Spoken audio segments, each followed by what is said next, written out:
Lời thề ta đã có cùng với nhau, người liệu có còn nhớ chẳng vẫn đây sáng ngày, chỉ có người ngỡ như chưa từng quen.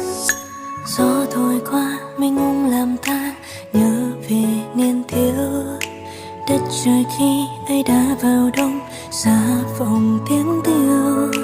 Người gác bó gánh nặng trên vai đè nén từ lâu, thong song thôi hôn mình hòa vào đêm thâu. Ngàn vệt sáng trên trời thu hết vào trong ánh mắt người, nụ cười khiến cho lòng bừng lên gió xuân. Mặt hồ khẽ lấy đông khoảnh khắc người cất bước biệt ly, lời thơ ngân lên khắc sâu vào tâm trí. Từ lần đầu gặp gỡ em đâu ngờ đây có thể là yêu, chỉ một lần chạm mắt mà thấy như ngập trong nỗi tương tư. Lời thề ta đã có cùng với nhau, người liệu có còn nhớ chẳng vẫn đây sáng ngày, chỉ có người ngỡ như chưa từng quen.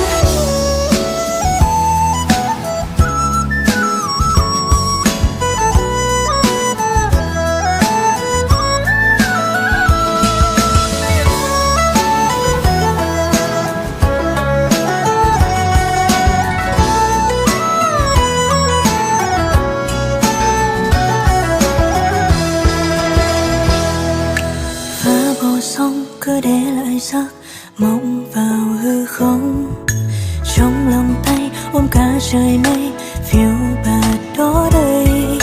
Người ra đi gió lộng phân ly, thời thế thịnh suy, mai sau biết tương phùng cầu người an vui.